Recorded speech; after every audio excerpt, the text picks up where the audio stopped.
Sebelum dia mencapai pintu untuk membuka pintu, di rambut panjang menghadang. Jangan kamu buka pintunya jika kamu ingin selamat. Dan tercium bau dupa. Dan penasaran si Rin masuk ke kamar Simbo. Benar saja, Po. Di bawah tempat tidur Simbo itu ada tempat stanggi yang di atasnya dikasih bakaran dupa. Rin bingung.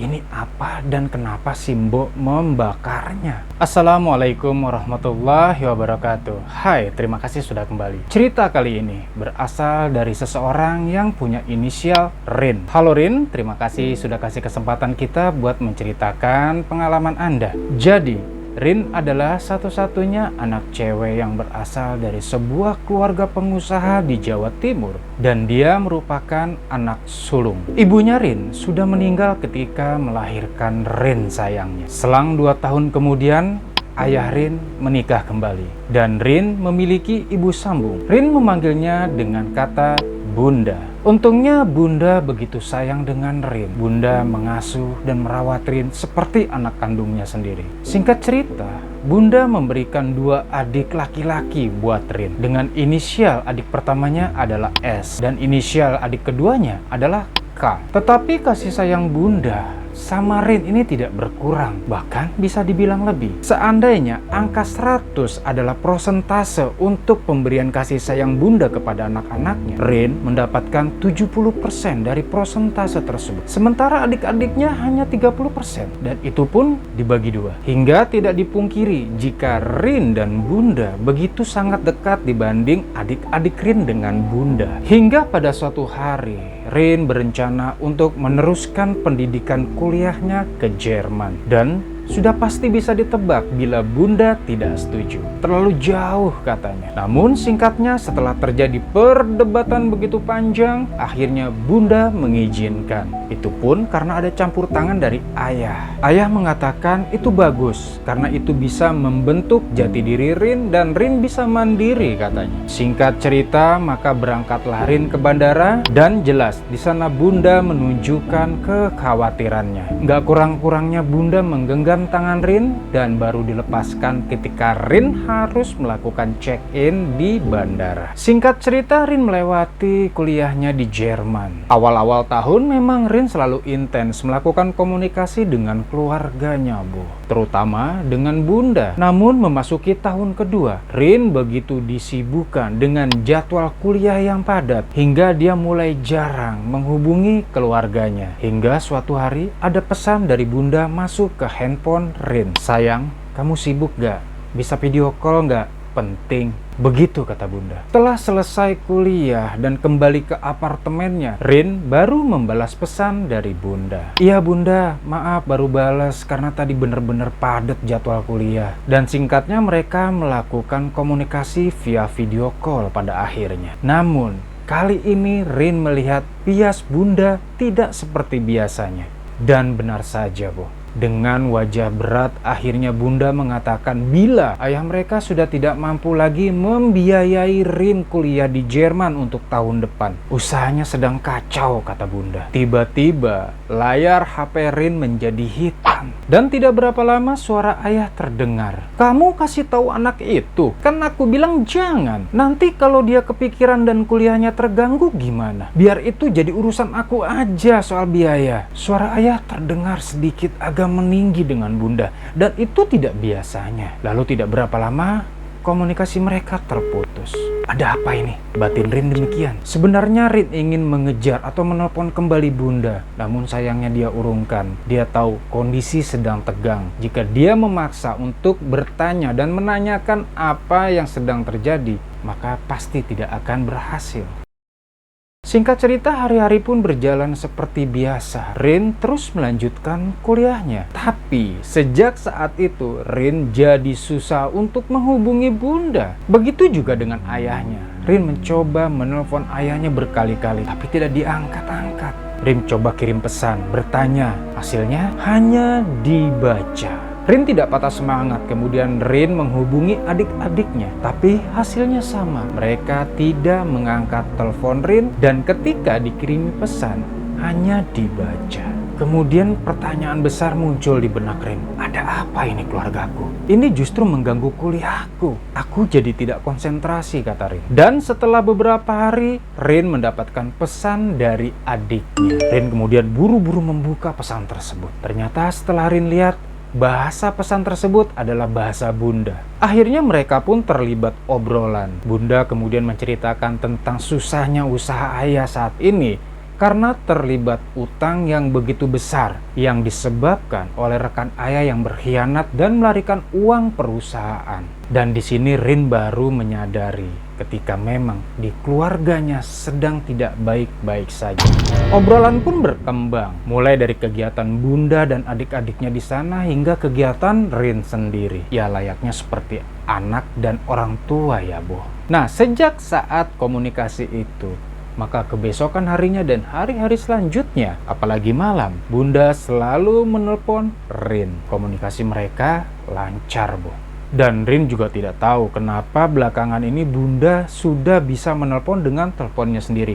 Padahal sebelumnya menggunakan telepon adiknya. Kemudian suatu hari, Rin memberanikan diri untuk bertanya kepada Bunda, mengapa bundanya belakangan ini bisa menelponnya dengan video call. Lalu Bunda menjawab, iya, karena ayah kamu sekarang-karang ini jarang pulang. Jadi nggak ngomel lagi tuh kalau seandainya Bunda menelpon kamu. Begitu kata Bunda. Setelah malam itu, beberapa lama kemudian, Bunda justru tidak menelpon-nelpon lagi. Namun tiba-tiba adiknya yang pertama menelpon Rin. Adik pertamanya itu mengatakan bila Bunda sakit keras dan harus dilarikan ke rumah sakit, katanya, Bo. Rin jadi panik dan bertanya keberadaan ayahnya. Apakah ayahnya juga ada di sana, kata Rin. Mereka mengatakan mereka tidak tahu sebab ayah belum pulang-pulang. Dan ketika mereka menelpon ayahnya selalu tidak diangkat. Mendengar hal itu, Rin semakin panik. Kemudian Rin menyudahi komunikasi dengan adiknya dan menelpon ayahnya. Benar saja, Rin mencoba menelpon berkali-kali tapi ayahnya tidak mengangkat, Bu. Dalam keadaan panik seperti itu hingga selang beberapa jam kemudian, akhirnya ayah menelpon balik. Kesempatan itu tidak dibuang oleh Rin. Diangkat telepon ayahnya. Rin langsung memberondong berbagai pertanyaan dan mengatakan bahwa Bunda masuk rumah sakit ya. Kemudian sang ayah tidak banyak bicara, dia hanya mengatakan dia sedang di luar kota dan tidak bisa diganggu. Namun ayah berjanji bahwa dia akan pulang besok setelah urusannya selesai dan akan langsung ke rumah sakit, katanya. Percakapan pun selesai. Besoknya sepulang kampus, Rin menelpon adik-adiknya dan syukur Rin mendapatkan kabar baik bila bundanya sudah baik-baik saja. Ayah pun sudah ada di sana, kata adiknya. Dan saat ini adik-adiknya beserta Simbo sudah ada di rumah, katanya. Setiap hari Rin gak kurang-kurangnya menelpon adiknya menanyakan perkembangan dari Bunda. Tapi entah mengapa Bunda masih tidak diperbolehkan pulang. Padahal dokter telah mendiagnosa bahwa Bunda tidak mengalami penyakit yang serius. Dan uniknya, Bunda saat ini masih ada di ruang ICU. Namun informasinya Bunda pernah dipindahkan ke ruang rawat sebelumnya. Tapi malamnya, Bunda kembali mengejang dan kembali dimasukkan ke ruang ICU. Singkat cerita, setelah 6 hari kemudian, Bunda baru bisa dipindahkan ke ruang rawat setelah keadaannya membaik. Namun tetap, Bunda belum diizinkan untuk bisa pulang. Setelah Bunda dipindahkan ke ruang rawat, Bunda meminta adiknya Rin untuk menelpon Rin. Maka terjadilah percakapan rindu keduanya. Kemudian besoknya adik Rin yang pertama ini mengabarkan kembali Rin bila Bunda tidak sadarkan diri kembali. Dan akhirnya Bunda harus dimasukkan ke ruang ICU lagi. Tapi adiknya Rin yang pertama ini bilang kalau Simbo itu melihat Bunda itu turun dari kasur kemudian minum. Kebetulan memang Simbo dan adik-adiknya Rin itu sedang menginap di rumah sakit untuk menunggu Bunda. Dan di sini Mbok mengatakan kepada Bunda untuk menyuruhnya jika Bunda memerlukan sesuatu, walaupun memang saat itu terlihat bahwa Mbok sedang tidur di sofa kamar rawat itu. Kemudian Mbok menanyakan kondisi Bunda dan Bunda mengatakan bila badannya terasa panas seperti terbakar dan seperti ditusuk ribuan jarum, katanya, Bu. Beberapa hari kemudian, ayah Rin menelpon Rin dan mengabarkan bila dia harus keluar kota kembali dalam waktu yang sedikit agak lama, dan mengatakan bila usahanya kini sudah sedikit agak membaik. Beberapa hutang besarnya sudah terbayarkan, hanya tinggal beberapa vendor saja yang belum selesai. Begitu informasi ayah Rin. Rin merasa bersyukur dan lega. Dan jujur saja, Rin menjadi begitu terpecah konsentrasinya, lebih-lebih ketika bunda masuk rumah sakit. Dan kabar dari ayah merupakan sedikit angin segar yang bisa meruntuhkan kekhawatiran Rin akan kondisi keluarganya di sana. Dan mulai saat itu, Rin jadi mulai sedikit agak fokus kepada kuliahnya lagi, Bu. Suatu hari, Rin bersama teman-temannya ini pergi ke sebuah festival buah, Bu. Lokasinya di daerah Munich, Jerman. Saking senengnya Rin karena baru merasakan kelegaan dan kebahagiaan tentang kondisi keluarganya yang sudah mulai membaik, Rin gak sadar bila adiknya mengirimi dia beberapa pesan yang belum dibalas. Ketika sampai di hotel di daerah Munich tersebut, Rin baru membuka handphonenya dan melihat betapa banyaknya pesan dari adiknya yang kemudian langsung dibuka dan dibaca oleh Rin. Rin langsung menelpon adiknya. Ternyata yang menerima telepon itu adalah adik bungsunya. Adik bungsunya kemudian mengatakan kepada Rin sambil nangis-nangis. Rin bertanya, "Kenapa? Kamu kenapa, Es?" Es kemudian mengatakan sambil menangis, "Abang, kakak, abang." Rin mengejar, "Kenapa dengan abang?" "Abang kecelakaan, kakak. Sekarang sedang masuk rumah sakit." Hati Rin menjadi kusut kembali. Kemudian menanyakan kondisi bunda dan ayahnya. Kemudian adik bungsunya Rin mengatakan bila bunda masih di rumah sakit, tapi belum dikabari tentang kejadian abangnya ini. Dan ayahnya sudah dikabari. Ayah sedang dalam perjalanan pulang katanya. Kemudian Rin bertanya, "Kamu sekarang di mana dan dengan siapa?" Si adik bungsu mengatakan bila dia sedang di depan ruang ICU bersama Simbo. Belum juga lurus obrolan itu terjadi, tiba-tiba Rin mendengar suara Simbo menangis dan berteriak. Rin jadi semakin panik, kemudian bertanya kepada adiknya, "Itu Simbo kenapa?" Tapi adik bungsunya ini tidak menjawab. Malah justru Rin mendengar tambahan tangisan dari adiknya, hingga Mbok dan adiknya terdengar menangis. Kemudian tidak berapa lama akhirnya terdengar suara Mbok berbicara kepada Rin dan mengatakan bila adik pertamanya sudah tidak bisa diselamatkan. Dan seketika itu juga Rin pingsan. Rin terbangun ketika teman kuliahnya yang juga orang Indonesia, itu membangunkannya. Semua temannya panik, kemudian bertanya, "Ada apa?" Dan Rin akhirnya menceritakan kejadian yang sangat memilukan yang dia alami. Kemudian salah satu temannya menyarankan untuk Rin pulang saja. Pulang ke Indonesia dulu, ambil cuti kuliah. Rin juga memang sama, dia berpikir demikian, dia harus pulang ini. Kemudian tidak berapa lama dia mengambil handphonenya dan menelpon ayahnya. Setelah ayahnya mengangkat, dia mengatakan bahwa dia akan pulang ke Indonesia. Namun sayangnya ayahnya melarang, Katanya itu kan akan membutuhkan waktu yang lama, kamu harus cuti nantinya dan itu akan mengganggu kuliah kamu juga kan. Begitu kata ayahnya. Ayahnya bilang bila Rin tetap fokus saja pada kuliah, semua hal yang ada di Indonesia akan diurus oleh ayah. Dan singkatnya memang Rin tidak pulang,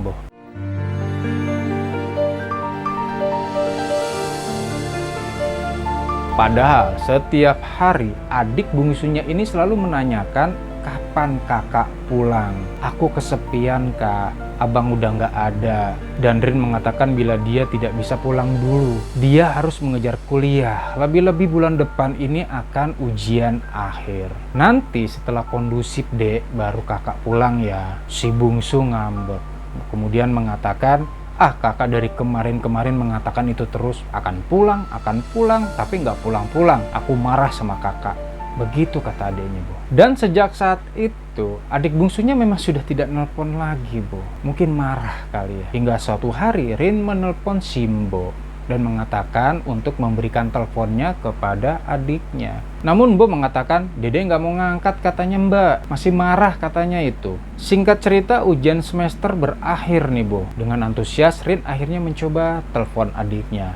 Namun seperti biasa, yang mengangkat masih Simbo. Rin berkata kepada Simbo, "Tolong sampaikan sama adik bahwa saya akan pulang besok." Simbo bilang, "Iya, nanti akan saya sampaikan sama si Dede." Kemudian Rin bilang, "Ya Mbok, terima kasih ya Mbok. Jangan lupa ya Mbok bilangin sama si Dede." "Iya Mbak," kata Simbo begitu. Dan besoknya Rin benar-benar bersiap-siap untuk balik nih Boh ke Indonesia. Singkat cerita, Rin sudah sampai bandara di Indonesia dan dia menggunakan taksi menuju rumahnya. Tapi ketika dia sudah dekat dengan rumahnya, dia melihat banyak orang berkumpul di depan rumahnya. Rin kemudian bingung, ada apa ini? Setelah taksi berhenti dan dia membayar taksi, dia turun dan dia melihat ada keranda yang sedang diusung ke dalam ambulan. Dengan cepat Rin langsung menghampiri ayahnya dan bertanya, siapa ya?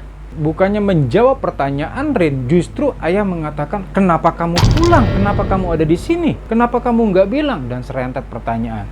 Kemudian Rin dengan keras mengatakan, ini siapa? Bunda. Tapi lagi ayahnya tidak menjawab. Kemudian terus mengikuti keranda itu dan mengajak Rin ceritanya nih Boh untuk menuju keranda tersebut. Setelah sampai ambulan, maka si ayah meminta kepada petugas untuk membuka penutup dari kain yang ada di keranda tersebut. Setelah melihat siapakah yang ada di keranda tersebut, Rin langsung berteriak histeris, Dede. Rin pun pingsan Boh. Aku kesepian kak, abang udah nggak ada. Kakak dari kemarin mengatakan itu terus, akan pulang, tapi nggak pulang-pulang.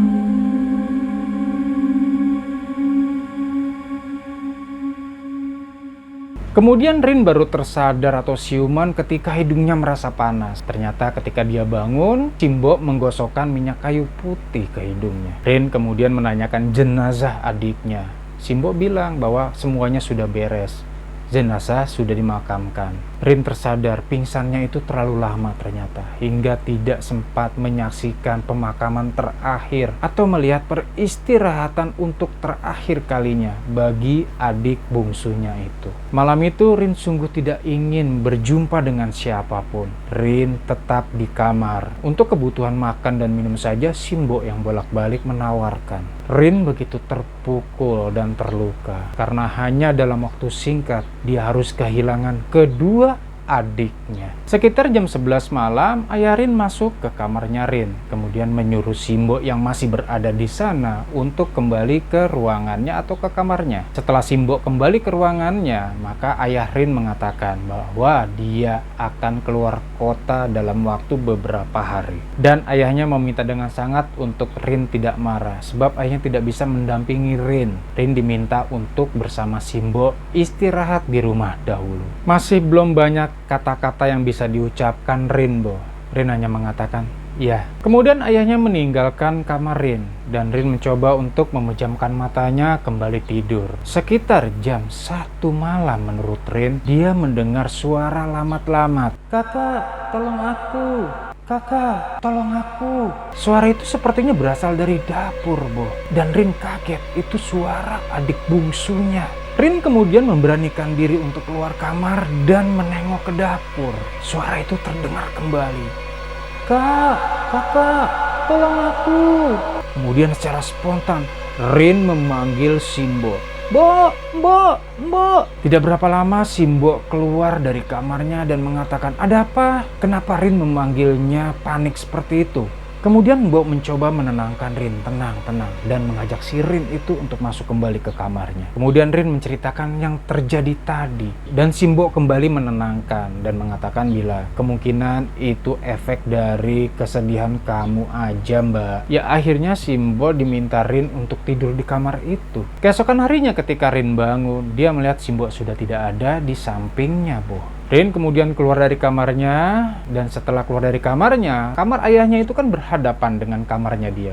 Dia melihat pintu kamar ayahnya itu terbuka dan ayahnya sudah pergi. Kemudian dia berjalan ke ruang tengah, yang di sebelahnya itu adalah kamar adik pertamanya. Ketika dia melewati pintu dari kamar adik pertamanya, dia mendengar suara jatuh, Bu.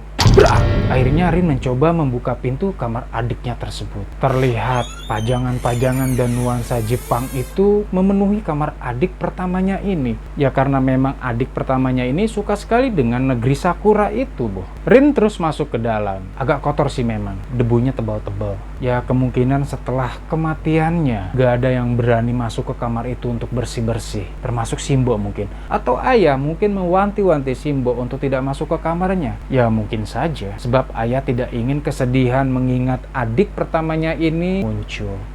Tidak berapa lama ketika dia mengamati kamar adiknya, perlahan-lahan pintu kamar mandi yang ada di ruang adiknya itu terbuka. Melihat seperti itu, Rin menjadi sedikit agak takut, kemudian buru-buru keluar dari kamar itu dan menutup kembali pintunya. Setelah kamar adik pertamanya, kemudian itu ada kamar dari adik bungsunya. Rin melewati kamar adik bungsunya dan melihat pintunya memang sudah terbuka, Bu. Rin masuk ke dalam. Kondisinya memang berantakan, penuh dengan mainan, tetapi bersih. Tidak kotor dan tidak berdebu seperti kamar abang. Mata Rin tiba-tiba melihat setumpuk buku di atas nakas atau laci. Rin kemudian mengambil salah satu buku itu. Itu buku gambar. Kemudian Rin membukanya lembar demi lembar. Di dalamnya itu rata-rata gambar mobil. Karena memang adik bungsu Rin ini suka dengan mobil, Bo. Dan ketika lembaran-lembaran itu terus berjalan, Rin melihat adiknya menggambar keluarga mereka. Rin tersenyum. Namun, hal yang tidak diduga sama Rin adalah jumlah mereka 6. Padahal keluarga mereka hanya 5. Lalu siapakah satu orang yang berada di belakang keluarga mereka dengan rambut panjangnya? Ketika Rin terus memperhatikan gambar tersebut dan melakukan cocok logi, mungkin saja ini gambar dari tante atau siapa yang pernah datang ke sana. Tiba-tiba dari belakang Rin terdengar suara ular. Rin terkaget, ternyata itu suara Simbo. Simbo akhirnya bilang sama Rin bahwa adiknya itu sering melihat ular di kamarnya almarhum abang. Dan sering mendengar barang-barang jatuh di kamarnya, begitu katanya. Nah karena hal itu Mbok pikir sudah mengganggu si adik, makanya si Mbok mengunci pintu si abang ini dan tidak pernah membukanya lagi. Kemudian Rin bingung, dikunci. Tadi saya masuk kok, Mbok. Ya Simbo ngebantah, ya mana mungkin lah Mbak, orang kuncinya juga sama saya kok. Rin makin bingung. Iya tadi saya masuk ke sana kok. Simbo makin kekeh nih, Bu. Enggak lah, orang kuncinya ada di kamar saya kok, Mbak. Akhirnya si Rin mengajak Simbo untuk menuju kamarnya si abang. Ketika Rin mencoba membuka, memang terkunci, Bu. Akhirnya Mbok menuju kamarnya dan mengambil kunci dari kamar abang tersebut dan menyerahkannya ke Rin. Nih Mbak, kuncinya. Kemudian Rin dengan ragu membuka kunci tersebut dan setelah kunci terputar, maka Rin mendorong pintu itu. Terbuka. Selang beberapa saat kemudian, terhembuslah angin dari dalam kamar menyapu wajah Rin dan Simbo. Rin langsung panik, kemudian langsung menutup kembali pintu kamar adiknya dan kemudian menguncinya kembali dan kunci tersebut diserahkan kembali kepada Simbo. Simbo akhirnya bercerita kepada si Rin bahwa dia merasa sangat bersalah kepada adik bungsunya. Pasalnya ketika diketahui adiknya sedang marah dengan si Rin, adiknya itu sering melamun. Terakhir ketika Rin menelponnya untuk bilang pulang ke Indonesia, adiknya itu sedang duduk di pinggir kolam. Bo mendatangi adiknya itu setelah mendapat pesan dari Rin untuk bilang bahwa Rin akan pulang besok. Tapi seperti Piasnya nggak percaya. Ah kakak mah bohong, janji-janji terus. Kemudian Simbo bilang, beneran dek, katanya mau pulang besok. Lagian kamu juga ngapain di sini sih? Kan nggak mungkin berenang. Orang berenang itu kolamnya kotor belum dikuras. Kan biasa yang pakai kolam berenang abang. Kemudian adiknya menjawab, nggak apa-apa, aku lagi pengen di sini. Nah akhirnya Simbo bilang, ya udah Mbok tinggal ke dapur ya, mau nyiapin makan siang. Si adik mengangguk. Ketika Mbok selesai masak untuk makan siang, Simbo ini ceritanya mau manggil nih si Dede untuk makan, masuk ke dalam. Ketika Simbo sampai di kolam berenang, ternyata Dede sudah tidak ada. Mbok pikir mungkin di depan. Kemudian Mbok pun masuk kembali dan menuju depan halaman rumah. Ternyata di sana juga tidak ada Dede. Ah mungkin di kamar. Kemudian Mbok pun masuk ke kamarnya si Dede. Ternyata Dede memang tidak ada juga di sana. Dan mulailah Simbo mengeksplor rumah itu di setiap sudut. Hasilnya tidak ada. Kemudian Simbo berlari nih ke ujung komplek dan mengatakan pada pos penjaga apakah melihat Dede. Pos penjaga memang kenal keluarga mereka dan mengatakan tidak ada siapapun yang lewat karena kondisinya di portal. Akhirnya Mbok panik dan kembali ke rumah. Setelah sampai rumah dia menelpon ayah. Saat itu ayah sedang ada di kantor, memang bukan di luar kota. Ayah ditelepon seperti itu, langsung buru-buru pulang. Setelah ayah pulang, ayah juga ikut mencari itu. Tiba-tiba ayah curiga dengan kolam berenang. Dipompa lah kolam berenang ini untuk dikuras airnya. Dan benar saja, Bo. Di sana tercelentang Dede di dasar kolam. Ayah mencoba melakukan CPR, tapi sayangnya memang tubuh Dede sudah kaku. Sudah tidak bisa diselamatkan. Dan setelah ayah menelpon rumah sakit dan pihak rumah sakit datang dengan ambulannya, disitulah Simbo melihat bahwa Rin pulang. Bo menjadi sedih dan Rin apalagi. Lebih-lebih dia harus kehilangan dua adik dalam waktu berurutan dan singkat. Malamnya ketika Rin ingin ke kamar mandi, Rin bangun dari kasurnya. Ketika dia bangun, Rin kaget. Ada sosok yang duduk di samping kasurnya dengan rambut panjangnya dengan gaun putih. Rin mundur. Sosok yang sama dengan yang digambar oleh adiknya. Seketika itu juga Rin langsung berteriak, "Simbo!" Simbo langsung menuju kamar Rin dan membuka pintu kamar Rin. Ketika itu juga makhluk itu hilang, Bo. Dan Rin langsung melompat ke arah pintu di mana Simbo berdiri. Kemudian Rin memeluk Simbo. Kemudian Simbo mengajak Rin untuk ke ruang tengah dan menenangkan Rin, memberinya minum. Rin akhirnya bercerita tentang apa yang baru ditemuinya. Simbo akhirnya bilang kalau dia juga sudah sering ditampakkan oleh makhluk tersebut. Dan itu bukan hanya satu kali. Namun Simbo bilang kepada makhluk tersebut bahwa mereka beda alam. Jadi jangan ganggu. Ya mungkin Rin shock ya, Bo. Karena itu kan hal pertama yang baru disaksikannya dalam hidup. Walhasil malam itu Rin akhirnya tidur di kamar Simbo. Kemudian besok siangnya ayahnya baru pulang dari luar kota. Ayahnya mengajak Rin sore nanti itu ke rumah sakit menjenguk bunda. Dan Rin baru teringat, oh iya, selama dia pulang ke Indonesia ini kan belum jenguk bunda. Kemudian ketika menjelang sore, Rin berdandan begitu cantik untuk bertemu dengan bunda. Maka berangkatlah mereka ke rumah sakit. Setelah sampai rumah sakit, Rin langsung masuk ke ruang ICU, Bo. Ayah mengatakan bila ayah menunggu di luar. Lagi pula tidak boleh banyak-banyak masuk ke ruang ICU. Akhirnya Rin berjalan ke sisi tempat tidur ruang ICU dari bunda. Rin mengelus-ngelus tangan bunda. Kemudian Rin berkata, "Bunda, ini Rin. Rin udah pulang. Bunda bangun dong, Rin kangen." Tiba-tiba, Bo, EKG di ruang ICU berdetak. Tit, tit. Ternyata bunda merespon. Dengan senangnya Rin langsung memanggil ayahnya. Ayah, bunda respon aku ngomong. Ayahnya kemudian masuk ke dalam, tapi melihat bundanya masih dalam kondisi yang sama. Lalu ia bertanya sama Rin, "Mana? Tadi ketika aku ada di sini dan mengatakan kalau aku kangen bunda, EKG-nya merespon." Nih, aku tunjukin lagi ya. Kemudian Rin melakukan hal yang sama. Tapi EKG itu tidak muncul dan tidak bergerak lagi, Bo. Sama datar dengan ritme yang lemah. Rin tidak patah semangat, dia coba melakukan kembali nih, Bo. Tapi hasilnya ya nihil. Bunda tidak merespon. Kemudian ayah bilang, "Ya sudah, kita pulang aja yuk." Setelah sampai rumah, Rin akhirnya bercerita kepada Simbo bahwa bunda merespon pertanyaan Rin katanya. Dan Simbo mengatakan bila itu tandanya bunda mendengar mbak, begitu katanya. Malam itu Rin coba tidur cepat, sekitar jam 10, Bo. Tapi perasaan Rin, dia belum tidur lama gitu. Tiba-tiba dia termimpi. Dia bermimpi mendengar suara gamelan lamat-lamat pelan. Kemudian dia penasaran untuk mencari asal suara tersebut. Dilewati beberapa lorong. Setelah lewat lorong, muncullah hamparan dan di sana ada sebuah pagelaran serta seorang sinden. Seorang sinden yang menggunakan pakaian zaman dulu, Bo. Pakaian kuno, menari dengan sangat indahnya. Pelan-pelan wanita itu menari kemudian memanggil Rin. "Rin, sini." Rin pun pelan-pelan mendekat, Bo. Sebelum cukup dekat, tiba-tiba ada suara dari semak-semak pohon yang mengatakan, "Lari kalau kamu pengen selamat." Kemudian Rin berhenti. Namun si sinden itu terus, "Kesini Rin, kesini, jangan takut." Dan tiba-tiba suara itu ada lagi, Bo, yang di semak-semak. Lari kamu kalau pengen hidup." Tidak menampakkan siapa suara itu dan siapa sosok yang ada di semak-semak itu. Rin kemudian mundur karena ragu dan tidak lama terdengar suara adik-adiknya meminta tolong. Kakak, tolong kami." Kedua adiknya, Bo, berteriak minta tolong.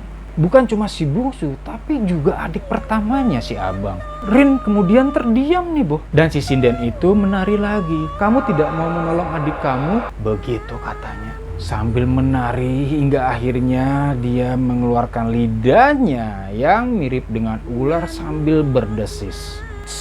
"Kamu gak mau menolong adik-adik kamu?" Sambil terus berjoget-joget, Bo.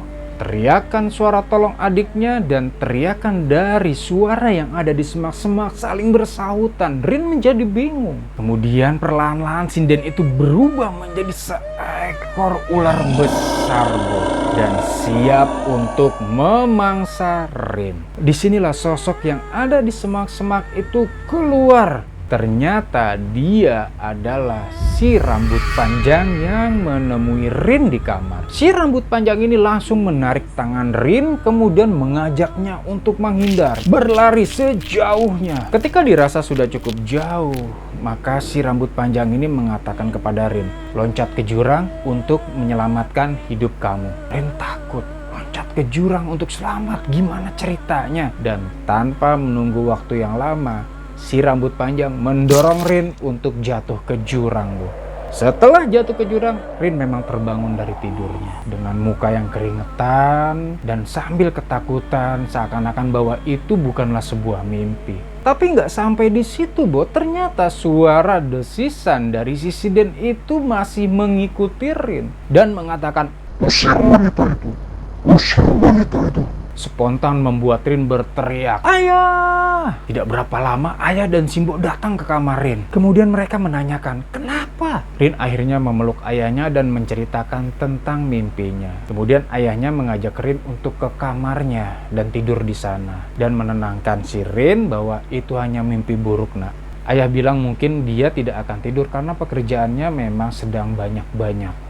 Ayah menyuruh Rin untuk tidur di kasurnya. Akhirnya setelah itu Rin tertidur di sana. Ketika besoknya pagi hari, ayah membangunkan Rin dan mengatakan bila ayahnya harus pergi lagi keluar kota, mungkin sekitar 3 hari. Akhirnya Rin harus berdua dengan Simbo di rumah yang sedang menyeramkan ini, Bo. Setelah ayahnya pergi untuk keluar kota, maka Rin jalan nih ke arah dapur. Sebelum mencapai dapur, dia melihat kamar Simbo terbuka dan tercium bau dupa. Dan penasaran si Rin masuk ke kamar Simbo. Benar saja, Bu. Di bawah tempat tidur Simbo itu ada tempat setanggi yang di atasnya dikasih bakaran dupa. Rin bingung. Ini apa dan kenapa Simbo membakarnya? Tiba-tiba dari belakang Simbo datang. "Ada apa, Mbak?" Rin langsung nengok. "Ini apa, Mbok?" Simbo mengatakan bahwa itu adalah dupa. Dupa untuk apa? Simbo bilang bahwa dupa itu untuk pewangi ruangan. Karena Rin memang polos ya, Bu. Maka dia percaya saja. Walaupun memang setelah itu dia langsung melakukan browsing. Apa sih fungsi dupa ini? Dan dari literatur yang dia temukan bahwa dupa itu memang dulunya untuk pengharum ruangan. Namun belakangan dupa digunakan untuk melakukan pemanggilan roh. Jikapun apa yang dikatakan Simbo itu bohong, lalu fungsinya Mbok apa? Melakukan pemanggilan roh. Masih dalam taraf yang penasaran, si Rin akhirnya telepon ayahnya. "Ya, di kamar Mbok ada ini. Itu fungsinya untuk apa?" Ayahnya kaget, kemudian bilang, "Kamu nggak tanya sama si Mbok itu untuk apa?" "Sudah ya, terus apa katanya?" Mbok bilang katanya itu untuk pewangi ruangan. Ayah kemudian berkata lagi, "Kamu percaya?" "Ya kalau dari yang apa aku cari di internet, ya memang untuk pewangi ruangan ya. Tapi sekarang-karang ini digunakan untuk pemanggilan roh. Nah, itu kamu tahu." Kemudian ayah menyimpulkan, ada yang nggak beres nih sama Simbo. Dan Rin meminta ayahnya untuk segera pulang. Ayahnya kemudian bilang bahwa besok tidak bisa, paling cepat lusa. Kemudian Rin memang harus sabar untuk menunggu ayahnya pulang sebelum melakukan aksi selanjutnya kepada Simbo. Rin sendiri nggak tahu ayah mau ngomong apa ke Simbo. Namun ketika malam tiba, dan itu belum malam-malam banget sih, Bu. Masih di bawah jam 12. Rin tetap masih menutup pintu kamarnya. Kemudian tiba-tiba Simbo mengetuk. Tok, tok, tok, tok, tok. "Mbak Rin, buka pintunya, Mbak. Tolong Simbo." Sebenarnya Rin males buat ngebuka pintu. Cuman dia akhirnya bergegas bangun dan turun dari kasurnya. Sebelum dia mencapai pintu untuk membuka pintu, di rambut panjang menghadang. "Jangan kamu buka pintunya jika kamu ingin selamat." Kemudian dengan gugup si Rin bertanya, Kenapa? Pokoknya jangan kamu buka kalau kamu mau selamat." Semakin bingung Rin. Awalnya Rin tidak mau mempercayai apa yang dikatakan si rambut panjang ini. Namun sepertinya Rin itu mulai familiar dengan sosok ini. Lebih-lebih terakhir sosok ini menyelamatkan Rin di mimpinya, bukan? Dan dari balik pintu tetap dari ketukan akhirnya gedoran. "Mbak Rin, buka pintunya, tolong Simbo." Si sosok ini tetap menahan Rin. Jangan. Gedoran itu jadi semakin kencang. Semakin kencang dan akhirnya suara berat lah yang keluar. Sekarang giliranmu. Rin semakin ketakutan dan akhirnya dia mundur. Dan kemudian dia berteriak sekencang-kencangnya, "Pergi! Jangan ganggu aku!" Itu yang dikatakan Rin. Suara itu akhirnya terdiam, men. Dan beberapa lama suasana menjadi hening. Di rambut panjang tersenyum, kemudian menghilang begitu saja. Kemudian Rin mencoba untuk berlindung di dalam selimut. Dia coba untuk memejamkan matanya, Bo. Ketika sudah jam 5, Rin terbangun oleh alarm handphonenya. Akhirnya Rin bangun dan menganggap bahwa semua akan aman-aman saja sebab sudah azan subuh. Rin keluar kamar dan hendak menuju dapur untuk mengambil sarapannya. Karena memang biasanya Simbo ini kan sudah masak. Ketika Rin ke dapur dan melewati kamar Simbo, betapa kagetnya Rin melihat pintu kamar Simbo terbuka. Tidak seperti biasanya, Bu. Rin kemudian menengok dan terlihat di sana Simbo sudah terbujur kaku di kasurnya dengan kondisi tangan seperti hendak melepaskan cengkraman. Rin langsung berteriak. Seketika itu juga tetangga mendengar teriakan Rin datang ke rumahnya Rin. Dan Rin langsung menelpon ayahnya. Apa yang sedang terjadi saat itu? Sang ayah jelas tidak percaya dan kaget pastinya. Singkat cerita, besoknya ayahnya langsung pulang. Padahal dia perlu beberapa hari lagi untuk pekerjaannya. Dan akhirnya juga diputuskan bahwa Simbo dikembalikan ke keluarganya yang ada di Jogja. Akhirnya proses serah terima dengan keluarganya ini selesai, Bu. Bo dimakamkan. Setelah selesai pemakaman, kemudian Rin bertemu dengan adik Simbo yang cowok. Si adiknya Simbo ini bernama Mas Ihsan. Kemudian Mas Ihsan mengatakan kepada Rin bahwa dia adalah adiknya Simbo dan ingin mengajak Rin berbicara empat mata. Mas Ihsan bilang bila ada yang ingin diceritakan dan itu hanya boleh diketahui oleh Rin. Setelah Rin setuju, akhirnya Mas Ihsan mengajak Rin untuk ke sebuah pematang di sawah mereka. Sawahnya si keluarganya Mbo. Di sini Mas Ihsan akhirnya menanyakan kepada Rin, apakah Rin sudah diceritakan Simbo mengenai rentetan masalah yang ada di keluarganya. Justru Rin lah yang harusnya merasa bingung dan mengatakan kepada Mas Ihsan bahwa apakah ini ada hubungannya dengan Simbo membakar dupa. Dan terjawablah semua teka-teki yang tersimpan selama ini. Apakah penjelasan dari adiknya Simbo yang bernama Mas Ihsan ini? Jangan kemana-mana, Bu, terus ikuti. Adik Simbo akhirnya bilang bahwa Simbo itu pernah bilang sama dirinya kalau semua ini bakal terjadi dan mengatakan bahwa Simbo bakal jadi korbannya walaupun bukan targetnya. Rin makin bingung, jadi korbannya bukan targetnya, apa maksudnya? Keluarga Simbo ini sebenarnya sudah memaksa Simbo untuk pulang segera ke kampung. Tapi karena cintanya Simbo sama keluarga Rin, termasuk Rin dan adik-adiknya, serta bunda, maka Mbok mengukuhkan untuk tetap bertahan di rumah itu.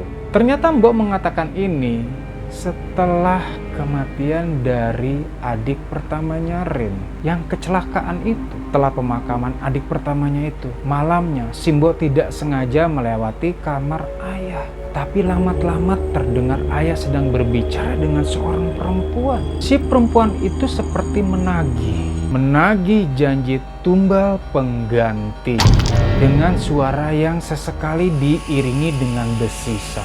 Ternyata ayah Rin melakukan pasugihan tumbal pengganti. Dan yang menjadi targetnya adalah bunda. Tapi ketika bunda selamat dari targetnya, maka si wanita itu marah dan meminta tumbal pengganti bukan hanya satu, melainkan 3. Adik-adik Rin dan Rin. Dan karena hal itulah maka Simbo bertekad untuk tetap bertahan di sana, Bo. Dengan sekuat tenaga dan dengan nyawa terakhirnya walaupun. Begitu kata Simbo. Sebenarnya membakar dupa itu adalah anjuran dari keluarga. Keluarga menyuruh Simbo membakar dupa untuk mengalihkan perhatian makhluk itu atau makhluk suruhannya. Sebab dupa adalah wewangian yang dimakan oleh mereka.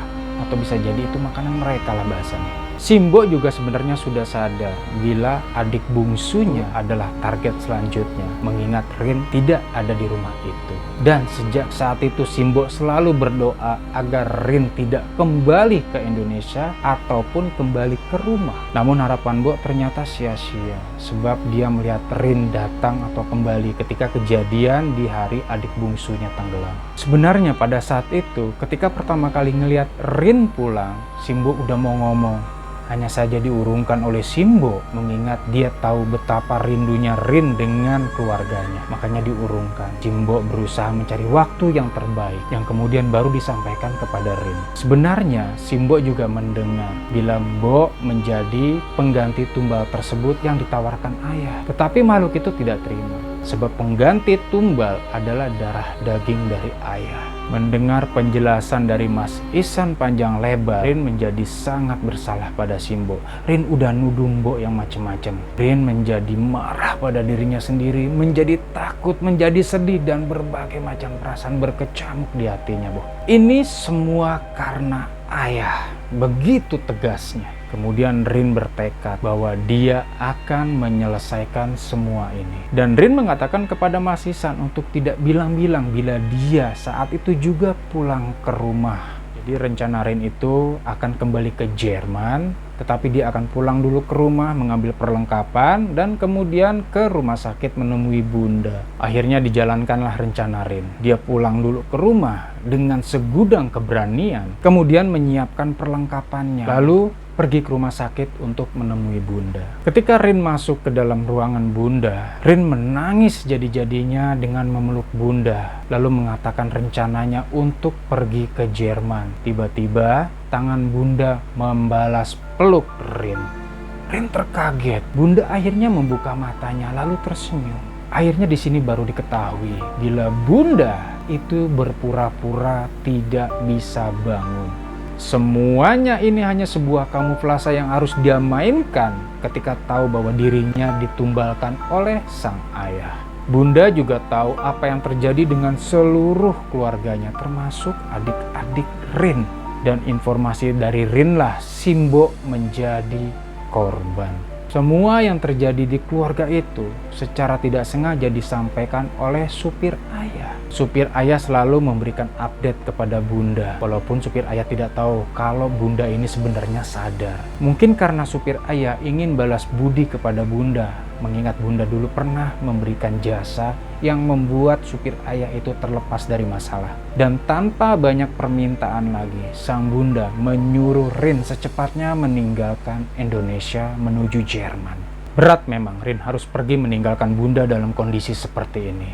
Namun seperti si malakama, akhirnya Rin berangkat ke bandara dan meneruskan niatnya untuk ke Jerman. Sebenarnya sebelum dia melakukan flight menuju Jerman, handphonenya selalu berbunyi. Ayah menelpon berkali-kali, hingga mengirimi dia pesan juga berkali-kali. Begitu marahnya Rin hingga tidak mau menjawab maupun membaca dari pesan yang dikirim ayah. Singkat cerita, tibalah Rin ini di Jerman. Ketika baru turun dari bandara, handphonenya kemudian baru dinyalakan kembali. Ayah menelponnya kembali. Karena Rin tidak tega, akhirnya Rin mengangkat telepon tersebut. Betapa kagetnya Rin ketika suara yang di sana mengatakan bahwa itu adalah pihak polisi yang menggunakan telepon ayah untuk mengabarkan ayah mengalami kecelakaan tunggal di dalam tol hingga menyebabkan ayah tidak tertolong karena mobilnya hancur menabrak pembatas tol. Dan hancur hati Rin. Rin tidak mampu berkata-kata lagi. Yang dia ingat hanya gelap. Rin pingsan. Rin akhirnya terbangun dan tersadar bila dia berada di layanan rawat bandara, Bu. Seketika itu juga dia meminta perawat untuk menelpon teman-temannya. Setelah Rin memberikan nomor telepon teman-temannya, tidak berapa lama teman-temannya pun datang ke layanan rawat bandara tersebut. Setelah temannya ini datang, maka tumpahlah semua kesedihan Rin kepada mereka. Dan kesedihan Rin juga menular kepada kedua temannya yang datang itu, Bu. Begitu sangat berempati kepada nasib temannya ini. Hingga akhirnya mereka harus bersiap pulang ke apartemen. Sebelum mereka naik taksi menuju apartemen, tiba-tiba telepon Rin kembali berbunyi. Tapi kali ini dari rumah sakit tempat Bunda dirawat. Dengan segera Rin mengangkat telepon tersebut dan pihak rumah sakit mengabarkan bila tiba-tiba Bunda kejang kembali dan dokter serta seluruh perawat sudah melakukan semua tindakan yang terbaik dan berupaya maksimal. Namun hasilnya Bunda tidak tertolong. Seketika itu juga nyawa Rin seperti terlepas dari raganya. Semuanya kembali menjadi gelap dan akhirnya Rin pingsan lagi untuk yang kedua kalinya.